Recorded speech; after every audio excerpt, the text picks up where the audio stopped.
Drop those bags. You stink up this whole place. Officer, these are my purchases. I have every receipt. Receipt? Everything you touch in here is stolen until I say otherwise.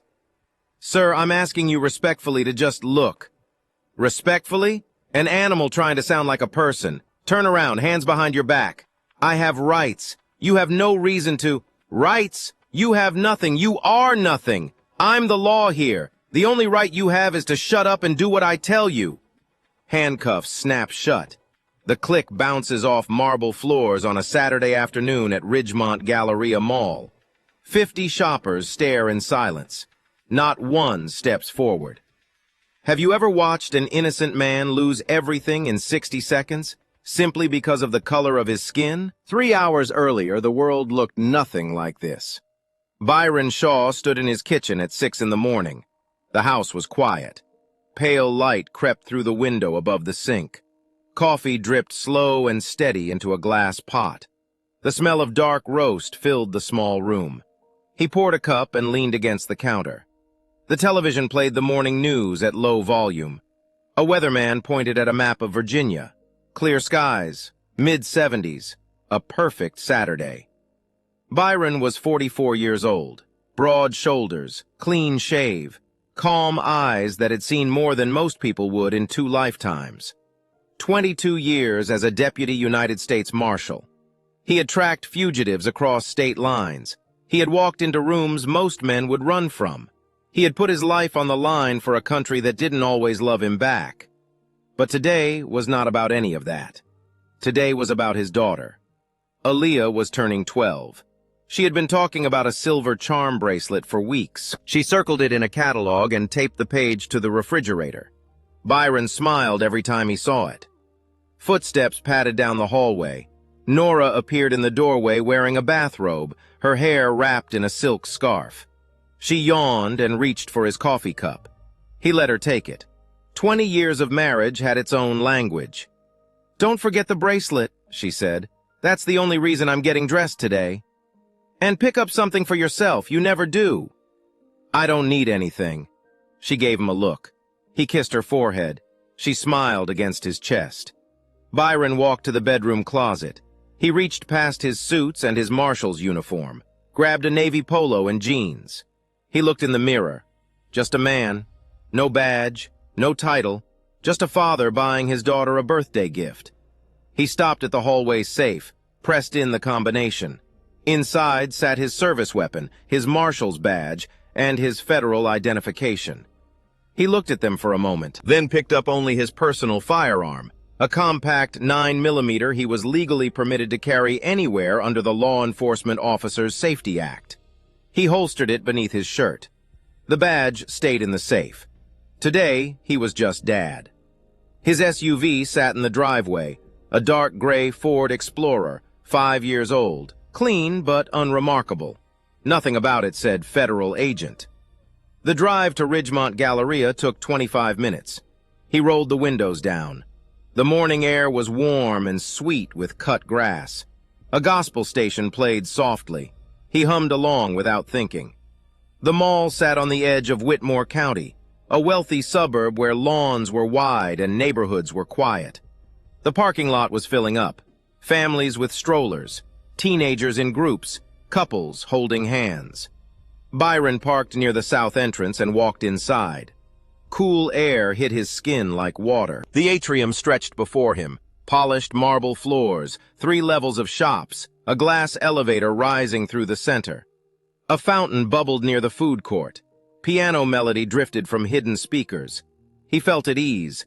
He had been here before, a normal place on a normal day. He walked into a jewelry store on the first floor. A young clerk greeted him with a warm smile. He pointed to the charm bracelet in the display case, the one Aaliyah had circled. "Beautiful choice," the clerk said. "Someone special?" "The most special person I know," Byron said. She wrapped it in a velvet box and placed it in a bag. He paid with his credit card and tucked the receipt into his wallet. 2 stores down, he bought a silk scarf for Nora, deep blue with gold edges. She would love it. He paid, took his receipt, slid it beside the first. 2 bags, 2 receipts, 2 gifts for the 2 people he loved most. Meanwhile, in the parking lot outside, a county sheriff's cruiser sat idling near the east entrance. Deputy Derek Caldwell leaned back in the driver's seat, mirrored sunglasses reflecting the windshield. His partner, Deputy Trent Howard, sat quietly beside him. Caldwell had been assigned to the mall's Enhanced Patrol, a new county program targeting retail theft. But Caldwell treated it like territory, his territory. He scanned every face that walked through those doors. And when Byron Shaw passed the glass entrance carrying 2 shopping bags, Caldwell sat up straight. "See that?" he said to Howard. "Let's go have a conversation." Byron Shaw walked through the atrium with nothing to hide and nothing to fear. He had no idea that in less than 15 minutes, everything would be taken from him. Byron was standing near the center court fountain when he heard the footsteps behind him. Quick, heavy, deliberate. The kind of steps that don't belong in a shopping mall on a Saturday afternoon. He didn't turn around right away. He had spent 22 years reading the sounds of danger. These footsteps carried intent. "Hey, stop right there." Byron turned slowly. 2 deputies stood 6 feet behind him. The one in front was tall, early 30s, square jaw, mirrored sunglasses pushed up on his forehead. His nameplate read, Caldwell. His hand rested on his belt, inches from his holster. His chin was tilted up the way men tilt when they want you to feel small. The second deputy stood slightly behind, younger, thinner. His nameplate read, Howard. His eyes moved between Byron and Caldwell like a dog watching 2 wolves. "Can I help you, officer?" Byron said. His voice was level, polite, the same tone he used when speaking to judges and attorneys. Caldwell didn't answer the question. Instead, he looked Byron up and down, slowly, from his shoes to his face. The way someone inspects something they've already decided is worthless. "What are you doing here?" "Shopping," Byron said. He lifted the 2 bags slightly. "Just finished, actually." "Shopping." Caldwell repeated the word like it tasted sour. "Where'd you come from?" "I'm sorry?" "I asked where you came from. What part of town?" Byron felt the shift. He had felt it 100 times in his life. That invisible wall that drops between a black man and a white man in uniform when the uniform decides the conversation is no longer civil. "I live in Whitmore County," Byron said calmly. "About 25 minutes from here." Caldwell smirked. He glanced at Howard. Howard didn't smile back. "Whitmore County," Caldwell said. "Right. And I'm the governor." 2 women with shopping bags slowed down as they passed. They looked at Byron, then at the deputies, then kept walking. A man in a polo shirt stopped near a bench and watched from a distance. "I'm going to need to see some ID," Caldwell said. "Of course." Byron reached slowly toward his back pocket. "Slowly," Caldwell snapped. His hand moved to his holster. "Real slowly." Byron pulled out his wallet with 2 fingers. He opened it and held out his Virginia driver's license. Caldwell snatched it from his hand. He didn't look at it right away. He held it at his side like it didn't matter. "What's in the bags?" "A bracelet and a scarf. Gifts for my family." "You got receipts?" "I do. They're in my wallet."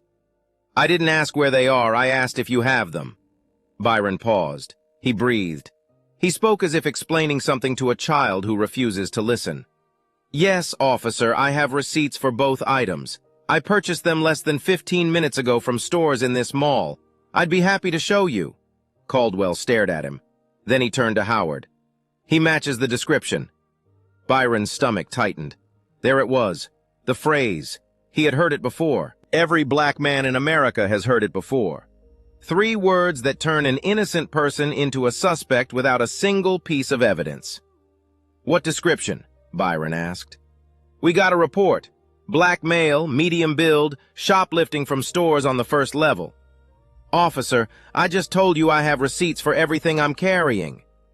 "And I just told you that you match the description. So we're going to figure this out right here."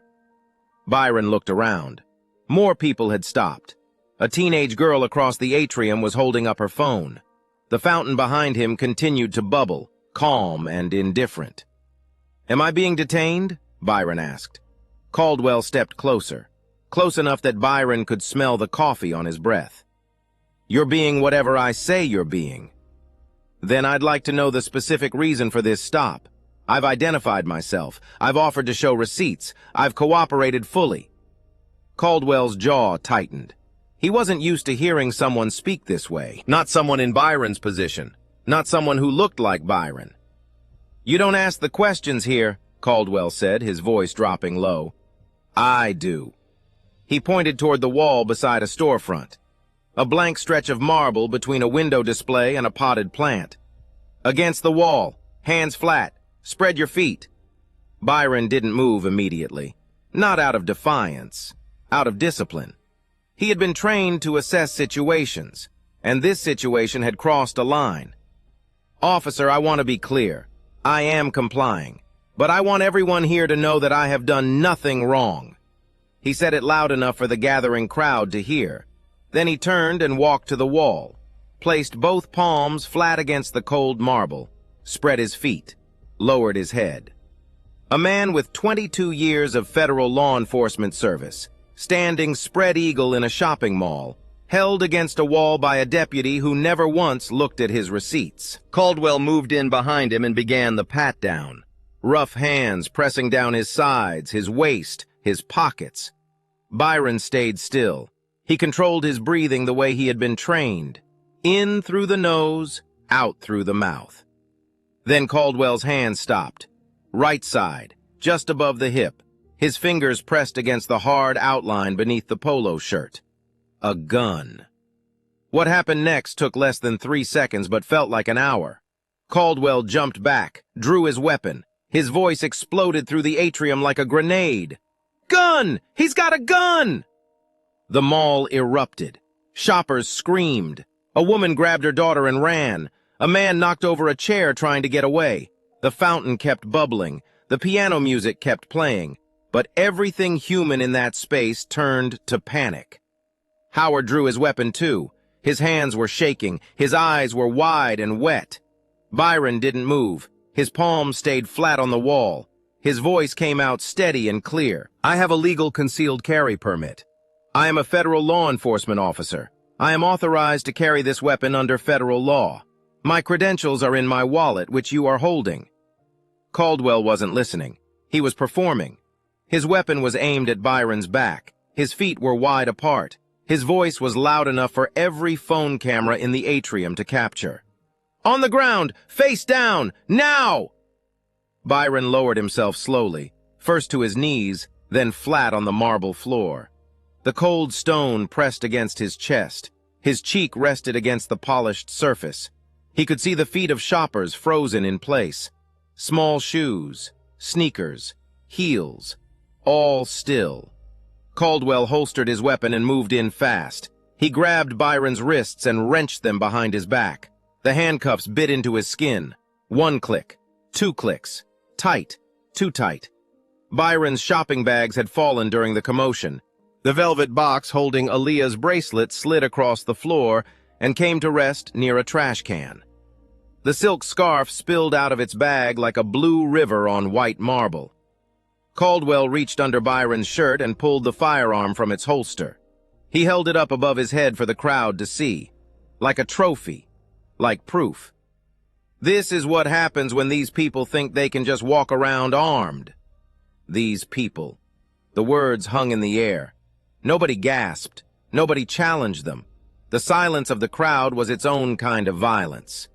Howard stood behind Caldwell. He looked at the gun. He looked at Byron on the floor. He looked at the scattered shopping bags and the receipts poking out of the open wallet on the ground.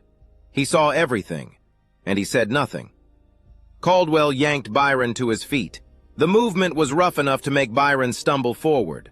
Caldwell grabbed the back of his shirt to steady him, then shoved him toward the main corridor. "Walk!" And so Byron Shaw, a decorated United States Marshal who had served his country for more than 2 decades, was marched through the Ridgemont Galleria Mall in handcuffs. Past the fountain, past the food court, past the jewelry store where a young clerk stood behind the counter with her hand over her mouth. She recognized him. She had sold him the bracelet 20 minutes ago. She said nothing. Past families who pulled their children closer, past teenagers who filmed with their phones, past an elderly couple who looked away as if the sight of a black man in handcuffs was too familiar to be worth their attention. The walk was 200 yards. It felt like 200 miles. Byron kept his head up. His back is straight, his eyes forward. He did not speak. He did not cry. He did not beg. But inside, somewhere behind the training and the discipline and the years of service, something cracked. Not because of the handcuffs, not because of the humiliation, but because after 22 years of protecting strangers, he could not protect himself from this. The mall security office sat at the end of a gray corridor behind the food court. No windows, fluorescent lights buzzing overhead. The walls were bare except for a fire evacuation map and a clock that ticked too loud. The room smelled like stale air and old carpet. Caldwell shoved Byron through the door. Byron stumbled but kept his footing. His hands were still cuffed behind his back. The metal had already left red lines on his wrists. Greg Patterson, the mall manager, sat behind a small desk. He was a soft man in his 40s with thinning hair and a wrinkled shirt. He looked up when Byron came through the door and his face went pale. "What's going on?" Patterson asked. "Armed suspect," Caldwell said. "Caught him in the atrium with a concealed weapon. Non-compliant. Possibly connected to the theft reports." "What theft reports?" Patterson asked. Caldwell ignored the question. He pushed Byron into a metal folding chair in the center of the room. The chair scraped against the floor with a sound like a scream. "Sit down. Don't move. Don't talk." Byron sat. He looked at Patterson. Patterson looked away. Howard entered the room behind them and closed the door. He stood in the corner near the filing cabinet with his arms crossed. His jaw was tight. His eyes stayed on the floor. Caldwell dropped Byron's belongings onto the desk, the 2 shopping bags, the wallet, the car keys, the phone, and the firearm, still in its holster, placed down like an exhibit in a courtroom. Caldwell picked up the wallet first. He opened it slowly, pulling out each item like a man peeling layers off a lie he wanted to build. Driver's license, Byron Shaw, Virginia resident, concealed carry permit, valid, current, 2 receipts, one from the jewelry store, one from the accessories boutique. Both dated today, both time-stamped less than an hour ago. Then Caldwell's fingers stopped. He pulled out a card. Thick, official, laminated. The seal of the United States Marshal Service printed in gold on the front. Below it, a photo of Byron Shaw in uniform. Below that, the words, Deputy United States Marshal. Caldwell stared at it. The room was silent except for the buzzing lights and the ticking clock. Howard saw it too. His arms uncrossed, his lips parted slightly. He took half a step forward. Caldwell looked at the card for 3 full seconds. Then he slid it back into the wallet, closed the wallet, set it on the desk, and said nothing. He had seen it. He had read it. He had held the truth in his hands, and he chose to bury it. Byron watched every movement. He saw the card go back into the wallet. He saw the decision happen in real time. And in that moment, he understood something clearly. This was no longer a mistake. This was a choice. Caldwell turned to Byron and leaned down. Close. His breath was hot and stale. "So, where'd you get the gun?" "I've already told you," Byron said. "I'm a federal law enforcement officer. I'm legally authorized to—" "Federal," Caldwell laughed. A short, hard sound with no joy in it. "You? Federal? That's the best story I've heard all week." "It's not a story. My identification is in the wallet you just searched. I saw an expired gym card and a library pass. That's what I saw." Byron's chest tightened, but his voice stayed even. "You and I both know that's not true." Caldwell straightened up. He looked down at Byron the way a man looks at something stuck to the bottom of his shoe. "Here's what I know. I know you were walking through a high-end mall with a loaded weapon. I know you resisted a lawful stop. I know you've got no proof you bought anything in those bags. The receipts are on the desk, right next to my wallet. Receipts can be faked. Then call the stores. They'll confirm my purchases." "I don't take suggestions from suspects." Caldwell turned to Howard. Run him, full check, warrants, priors, everything. Howard hesitated. He looked at the wallet on the desk. He opened his mouth to speak. Derek. What? I think we should maybe look at the wallet again. There was a card in there that... I looked at the wallet. There's nothing in it. Run him. Howard stared at Caldwell. Caldwell stared back. The silence between them was heavy and sharp. Howard looked down first. He pulled out his radio and called dispatch. Requesting a full background check. Last name Shaw, first name Byron, date of birth. He leaned over to read the driver's license on the desk. November 3rd, 1981. While they waited, Caldwell began what he called an inventory. He picked up each of Byron's belongings one at a time, slowly, deliberately, like a man enjoying a meal he didn't deserve.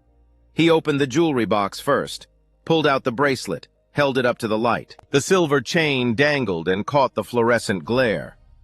Nice, Caldwell said. Real nice. What's something like this cost? 200? 3? It's for my daughter's birthday, Byron said quietly. Your daughter. Caldwell set the bracelet on the desk, not gently. It clattered against the surface. Expensive taste for a man who can't explain how he got a gun. Byron said nothing. Caldwell picked up the scarf next, unfolded it, held it between two fingers like it was evidence of a crime. And this? Who's this for? Your girl on the side? My wife. Wife! Caldwell dropped the scarf onto the desk.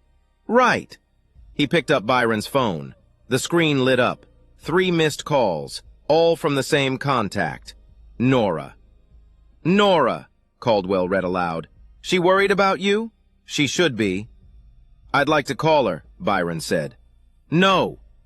I have the right to make a phone call. You have the right to sit there and be quiet. That's the only right you have in this room. Byron looked at Patterson. The mall manager had been sitting behind his desk the entire time, watching everything, saying nothing. His hands were clasped in front of him. His knuckles were white. Sir, Byron said to Patterson, you have security cameras in this mall. You can pull the footage right now and verify every word I've said. Patterson glanced at Caldwell. Caldwell shook his head once. Patterson looked back at Byron. I'm sure the deputy has everything under control, Patterson said. Byron closed his eyes for a moment. When he opened them, they were dry and clear. The phone on the desk buzzed again. Nora, 4th call. Caldwell picked it up and pressed the side button. The screen went dark. He set the phone face down on the desk. Annoying, he said. 20 minutes passed. The background check came back clean. No warrants, no priors, no criminal record of any kind. Byron Shaw was exactly who he said he was. A law-abiding citizen with a spotless history. Howard read the results off his radio. He looked at Caldwell when he finished, waiting, expecting the cuffs to come off. Caldwell didn't move. That doesn't explain the gun, he said. Derek, the carry permit is valid. The background check is clean.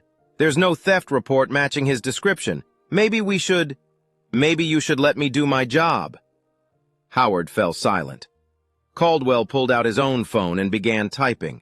He was drafting an incident report. Byron could see the screen from where he sat. Caldwell typed the words, Suspect was aggressive and non-compliant. Suspect refused multiple lawful orders.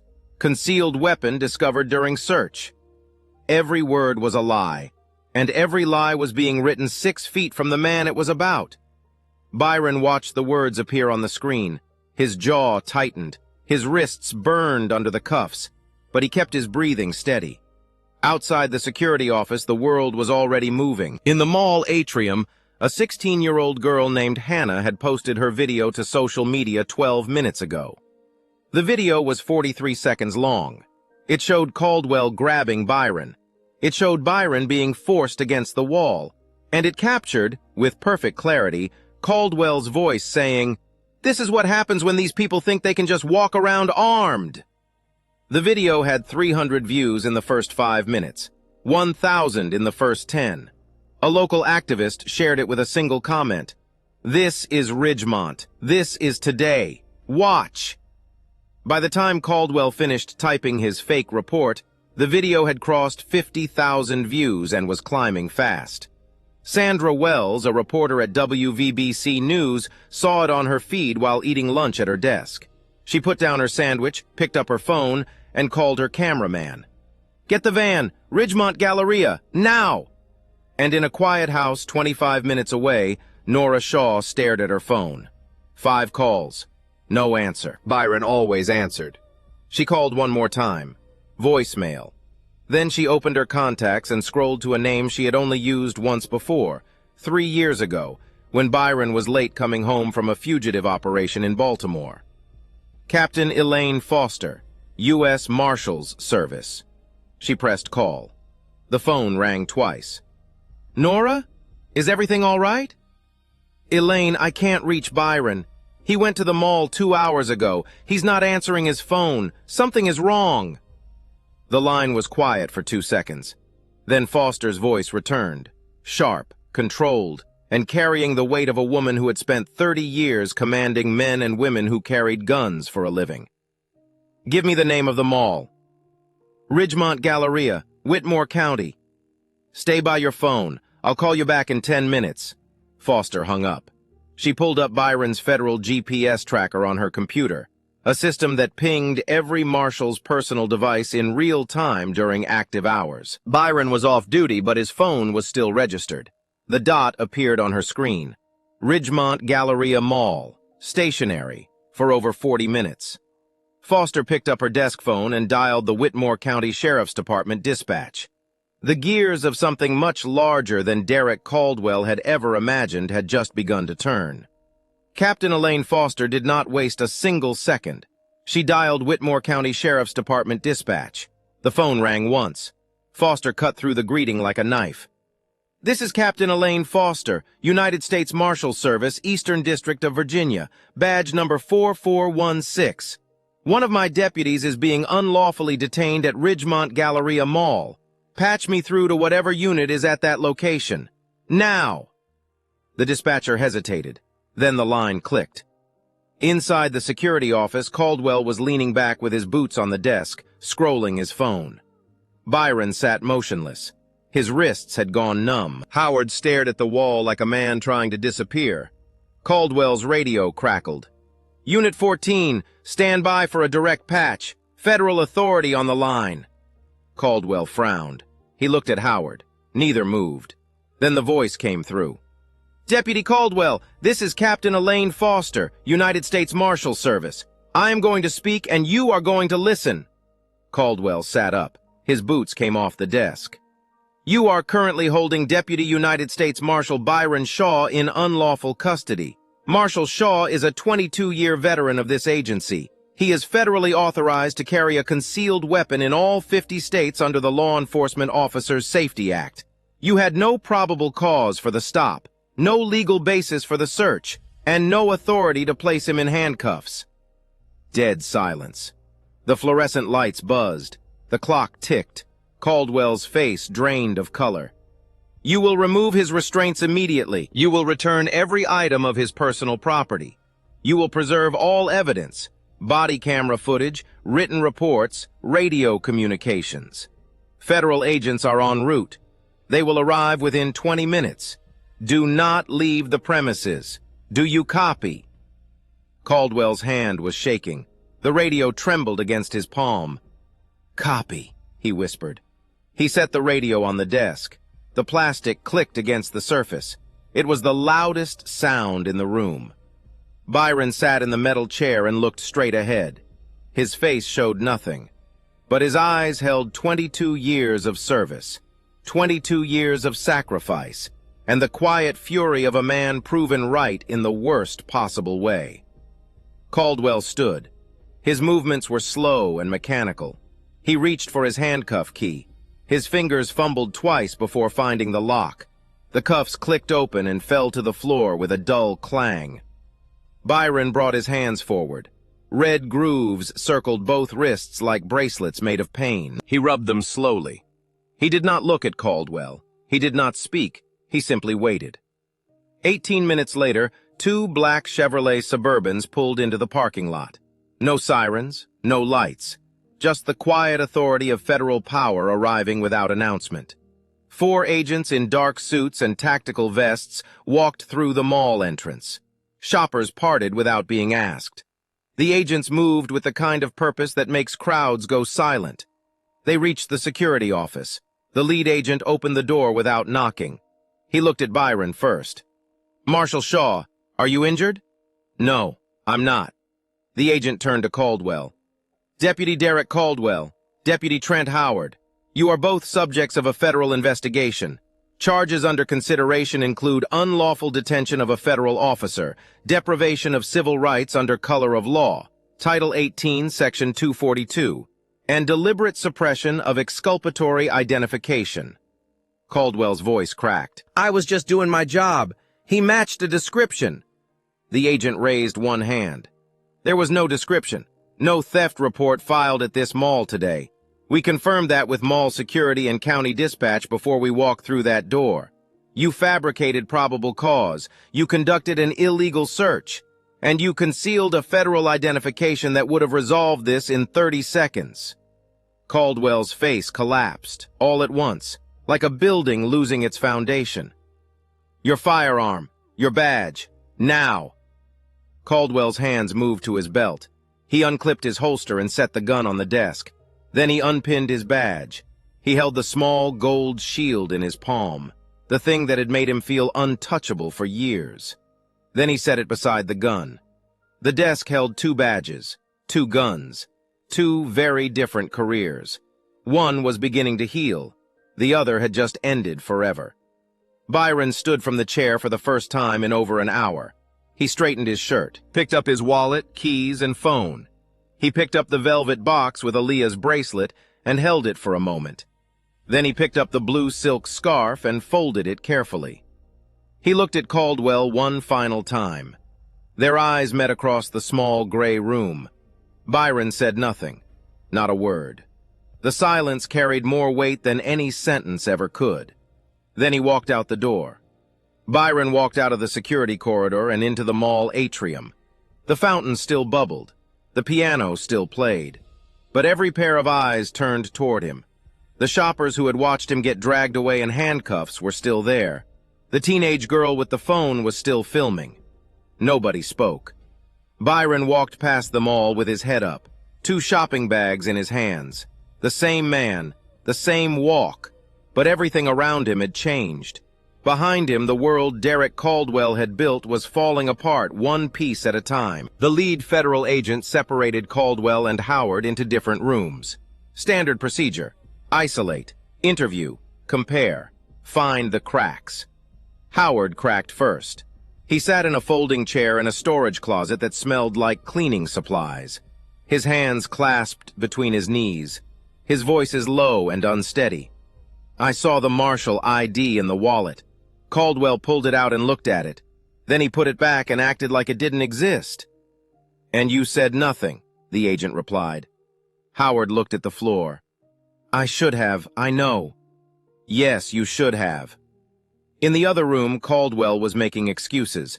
His voice had lost all authority, thin and rushed like air leaking from a tire. "I didn't see any Marshal ID. The guy was armed in a public space. I followed protocol." The agent placed the wallet on the table, opened it, pulled out the laminated Marshal's identification card, set it face up. "This was in his wallet, the wallet you personally searched. You didn't see this?" Caldwell's mouth opened, closed, opened again. Things were moving fast. There was a lot going on. "You spent over an hour with this man in custody. You inventoried every item he owned. You read his daughter's bracelet receipt. You commented on his wife's scarf, but you missed this." Silence. "That's not a mistake, Deputy. That's a choice." Meanwhile, Greg Patterson cooperated fully. He handed over access to every security camera. 14 angles, high definition, time-stamped. The footage was devastating. Camera 1 showed Caldwell approaching Byron. No radio call beforehand, no report received. Just a deputy walking toward a black man with shopping bags. Camera 4 showed the pat-down. Byron's hands flat against the wall, his voice audible. "I am complying. I have done nothing wrong." Camera 9 showed the security office. Caldwell opening the wallet, his fingers pausing on the Marshal ID. 3 seconds of stillness, then the card sliding back inside. Patterson also handed over 2 written warnings he had previously issued to Caldwell, both for aggressive behavior toward Black and Latino shoppers. Caldwell had signed both. "I should have reported him to the sheriff's department," Patterson said quietly. "I didn't. That's on me." The county sheriff was notified within the hour. The press statement was clear. Deputy Derek Caldwell, immediately suspended without pay pending federal and internal investigation. Deputy Trent Howard, placed on administrative leave. Both ordered the surrender all department-issued equipment. By sunset, Caldwell walked out the mall's back entrance carrying a cardboard box of personal items from his patrol car. No badge, no gun, no radio, no authority. He climbed into his white pickup truck and sat in the driver's seat for a long time without starting the engine. On the other side of the parking lot, Byron sat in his gray Ford Explorer. The engine hummed softly. The 2 shopping bags rested on the passenger seat. His phone buzzed. Nora. "I'm okay," he said. "Byron, what happened? Elaine called and said federal agents were—" "I'll tell you everything at home, but right now I need you to know I'm okay. And I got the bracelet." Silence. Then Nora's voice, thick with tears. "Come home." "On my way." He put the car in drive. The gospel station was still playing this morning. He didn't hum along this time. He just drove. The video hit 1 million views by Sunday morning. By Monday, it had crossed 5 million. By Wednesday, 12 million. The 43 seconds that a 16-year-old girl recorded on her phone had become the most watched video in the country. Sandra Wells at WVC News broke the full story Monday evening. She stood outside Ridgemont Galleria with the mall entrance behind her, the glass doors reflecting red and blue from the news van lights. What began as a routine shopping trip for a decorated federal law enforcement officer ended in humiliation, illegal detention, and what investigators are now calling a deliberate suppression of evidence by a county deputy. The story spread like wildfire. Every major network picked it up within 24 hours. Cable news ran it on loop. The headline wrote itself. "Off-duty U.S. Marshal handcuffed while shopping for daughter's birthday." Social media erupted. The clip of Caldwell's voice, "This is what happens when these people think they can just walk around armed," was isolated, replayed, remixed, and shared millions of times. It became a symbol, not just of one man's abuse, but of a system that allowed it to happen again and again. Then the prior complaints surfaced. Sandra Wells obtained records through a public information request showing that Caldwell had been the subject of 4 separate racial profiling complaints over 3 years. 4 complaints, 4 investigations. 4 times the Internal Review Board had cleared him. The first involved a Black teenager detained in the mall parking lot for sitting in his own car. Caldwell had claimed the boy was casing vehicles. The boy was waiting for his mother to finish her shift at the department store inside. The second involved a Latino father stopped while carrying a television he had just purchased. Caldwell demanded a receipt. The man showed it. Caldwell told him the receipt didn't look right and held him for 40 minutes. The third involved a Black woman accused of stealing a handbag she was carrying into the mall, a bag she had owned for 2 years. The fourth involved a Black college student forced to empty his backpack on the sidewalk outside the east entrance. Nothing was found. No report was filed. No apology was given. 4 people. 4 lives interrupted. 4 stories buried in a filing cabinet and stamped, "Resolved. No action required."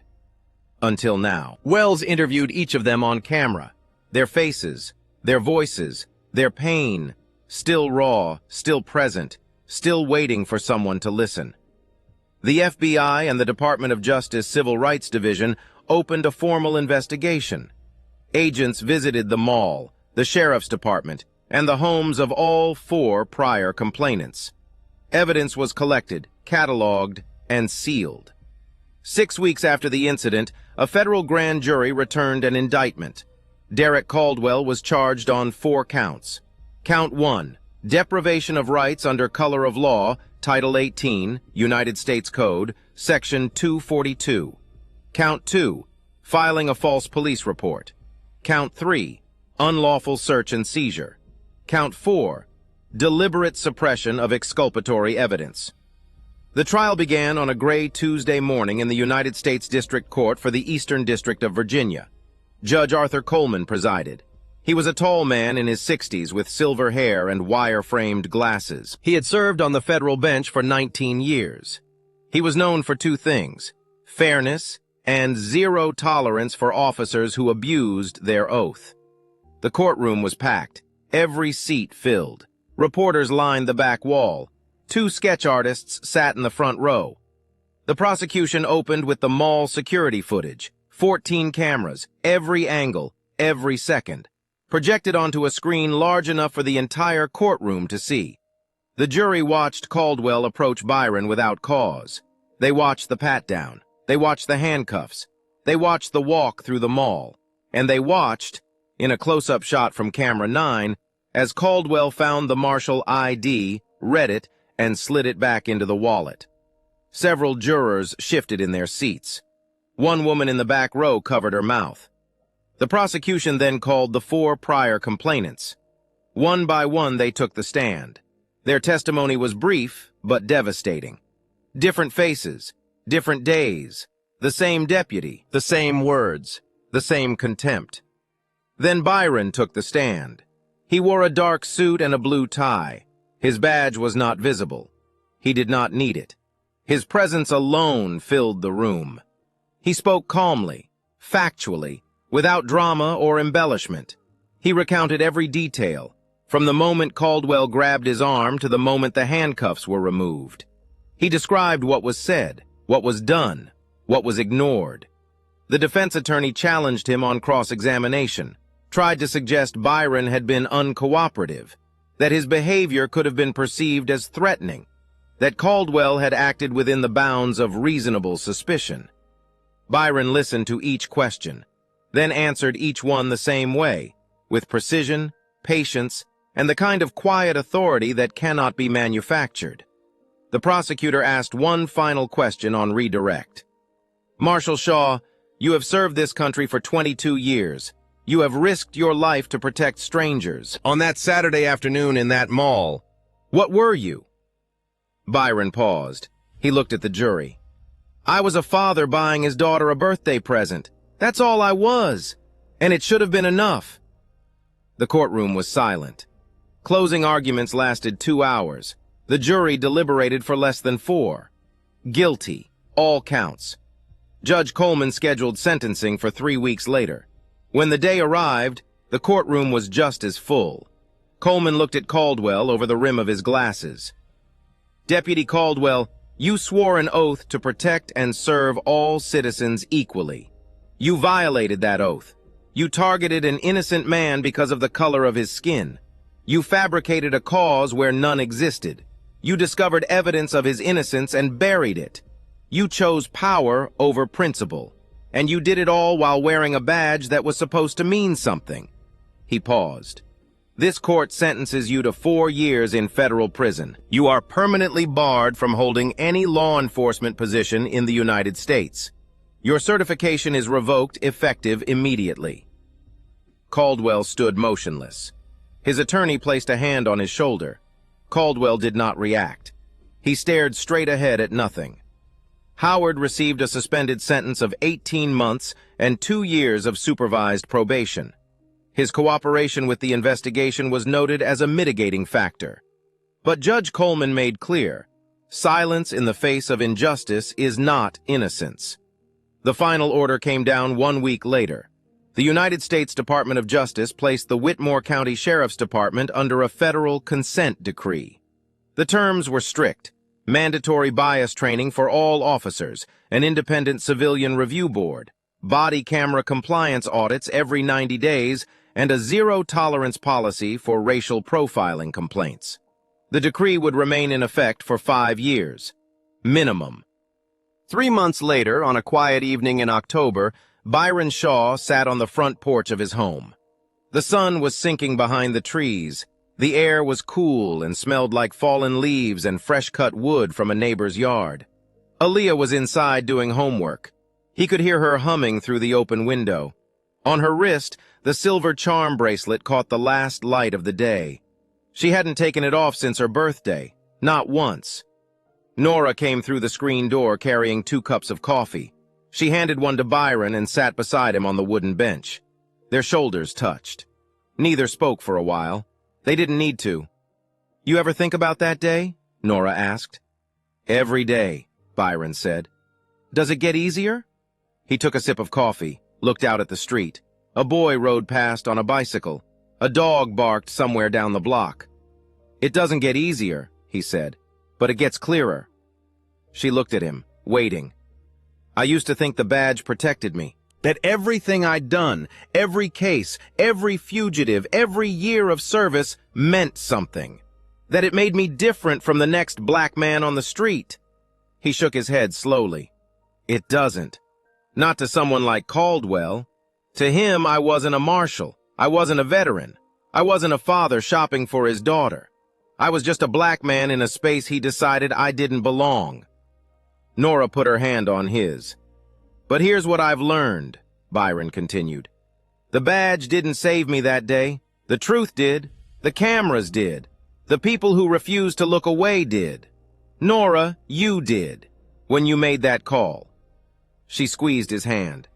"That's what justice looks like. Not one hero, not one moment. It's ordinary people choosing to do the right thing when it would be easier to stay silent." The next morning, Byron stood in front of his bedroom mirror. He buttoned his white dress shirt, straightened his tie, clipped his Marshal's badge to his belt. The gold caught the morning light that came through the window. He picked up his service weapon from the safe, holstered it, checked his reflection one last time. The same man who had been forced to the ground in a shopping mall now stood in full authority. Nothing had changed about him. Everything had changed around him. Nora leaned against the doorframe. "Be safe," she said. "Always." He walked toward the front door, then stopped, turned back. "And if I'm not home by 6, call Elaine." Nora laughed, a real laugh, the kind that fills a house and makes it feel whole. Byron smiled. Then he stepped outside, climbed into his gray Explorer, and drove to work. The gospel station played softly. This time he hummed along. The Whitmore County Sheriff's Department completed its first round of bias training 8 weeks after the consent decree was signed. 93% of officers passed. The 7% who didn't were reassigned to administrative duty pending retraining. The Independent Civilian Review Board held its first public meeting in January. 46 residents attended. 12 of them were people of color who had previously filed complaints that went nowhere. For the first time, they were heard. Body camera compliance across the department reached 98% within 6 months. The 2% who failed to comply were disciplined immediately. No exceptions, no delays. Derek Caldwell began serving his sentence at a federal correctional facility in Central Virginia. He filed one appeal. It was denied. Trent Howard completed his probation and resigned from law enforcement. He took a job with a nonprofit organization that provides legal aid to victims of police misconduct. He has never spoken publicly about what happened, but those who work with him say he carries it with him every day. And the video, those 43 seconds filmed by a teenage girl with a steady hand and the courage not to look away, remains online. It has been viewed over 30 million times. It is shown in police academies. It is discussed in law schools. It is cited in 3 federal rulings on civil rights enforcement. 43 seconds that changed a county, that ended a career built on cruelty, that proved something Byron Shaw had always believed but never needed to say out loud. Justice is not a gift. It is not guaranteed. It does not arrive on its own. Justice is built by every person who refuses to stay silent when silence is the easiest choice. If this story moved you, share it with someone who needs to hear it. Leave a comment below. Hit subscribe so you never miss a story where justice wins. And ask yourself this: if Byron Shaw, a decorated United States Marshal with 22 years of service, was not safe from this, what does that tell us about the millions who don't carry a badge? What would you have done if you were standing in that mall? Cardwell, 4 years federal prison. Badge gone forever. His partner, his captain, the whole department all went out with him. But here's what Byron's story really taught me. First, Byron had receipts, a clearing permit, 22 years of federal service. None of it mattered. Cardwell didn't see a marshal. He saw a black man with shopping bags in the space he decided wasn't his. So, no badge protects you from someone who already made up their mind. Second, Cardwell had 4 complaints before Byron. 4 people, 4 lives, all buried, all stamped, no action required. Byron only got justice because his wife called a federal captain. That's not a system working. That's a system failing everyone without that full goal. Third, in court, they asked Byron what he was that day. He said, a father buying his daughter a birthday present. That's all I was, and it should have been enough. That's the lie that stays with me. So, if a U.S. Marshal with 22 years wasn't safe in a mall on a Saturday, who is? Have you ever been followed in a store? Watched too closely as to prove you belonged somewhere you already paid to be? Tell me your story in the comments. Share this, like, and subscribe. And remember, you shouldn't need a badge to be treated like a human being. Just being you should have been enough.